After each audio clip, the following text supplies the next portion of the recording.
I'm Allendale's chief meteorologist Ryan Martin with a look at your midday weather update. Taking a look at the latest model information that's into us right now. New run of the GFS is uninspiring, unimpressive, whatever you want to call it right now. We're seeing that the GFS does try and get things a little interesting as we go into the extended forecast period, bringing in a fairly significant frontal boundary complex across the country as we go toward the middle or end of the week after this one, so toward the end of next week. Not sure I'm ready to buy into that yet, but it is there. On the European side of the equation right now, you know what, it's much more subdued, but here's the thing, it's also colder. You're going to be hearing a lot of talk, I think, in the days ahead about milder weather. There's going to be a lot of meteorologists out there, I think, trumpeting the milder days coming, and I've read several already that have said, you know what, November's cold is not going to continue. That's a fairly easy call, to be honest with you, because November's cold was record cold overall. So it's definitely been something that we've had to deal with. But it's going to be cold. I'm showing the European model keeping us below normal temperatures. The anomalies are actually negative as we go through most of the next 2 weeks. Meanwhile, the American model tries to take us positive by a fairly substantial way. So there's going to be dueling forecasts out there. I'm going to trend mine more toward the cold side. With regard to precipitation, I also am not expecting a lot here. Precipitation over the next week or so is going to be mostly limited to a frontal complex that tries to come in on the backside of high pressure late in the week. So we're talking Thursday night through Friday, Saturday, Sunday. The bulk of this moisture still, as we kind of mentioned in our online quick hit headlines this morning, seems to want to be a southern half of Missouri through Arkansas, Louisiana deal. And then getting into the southern half, the third of Illinois, southern Indiana, and then into Ohio. Moisture looks the most impressive down near the Ohio River Valley, where we can see up to an inch or so. But you get farther away from that axis there, and you're going to be seeing your precipitation amounts fall off. So central parts of Indiana might only be a quarter to a half an inch. Southern parts of Illinois, quarter, half, maybe two-thirds of an inch. The best moisture, like we said, right along the Ohio River. And I like that solution, honestly. We're going to continue to see cooler air pushing in from the north.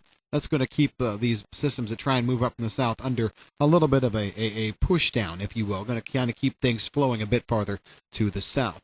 Then we're going to be watching as we go longer term to see which model is right. Is it going to be the GFS that wants to bring in that serious precipitation or much better precipitation around the 14th, 15th, beyond? Or are we going to kind of scale things back a bit? I will say this. I actually prefer a drier solution overall. The wettest area of the country here, I think, over the next 2 weeks will be the deep south. But I don't think it spawns the mega systems that are being talked about here a little bit. Temperatures also, as we already talked about, are going to be below normal. Switching gears and going down to South America, here we've got a tale of two different areas. Up north over Brazil, I think we've got plenty of rain coming, and I really see no major issues there.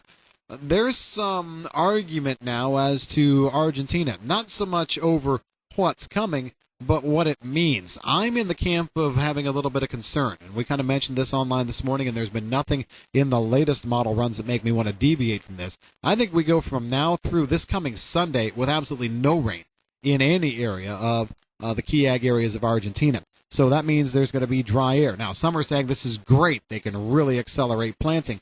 I'm looking at this with a little bit of concern, though, because honestly, from this Sunday on through all of next week, I don't think it's over the top wet there either. The GFS model tries to put a bullseye of precipitation, pushing an inch, inch and a half or better in Buenos Aires province, especially the northern half of that province. I think that's probably a little bit overdone at this point. I'm a little more concerned about a drier stretch in here over Argentina right on through the next 2 weeks to maybe 15 days.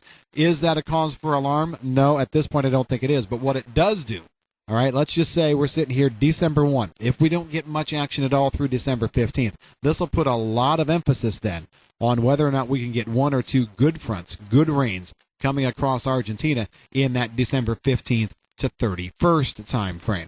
So I don't think it's an immediate threat or a cause for alarm, but as I look ahead, that's where my concern comes, is starting off this period, yeah, sure, they can catch up on some planting, what have you. I'm more concerned about what happens afterwards. When does the next good rain come?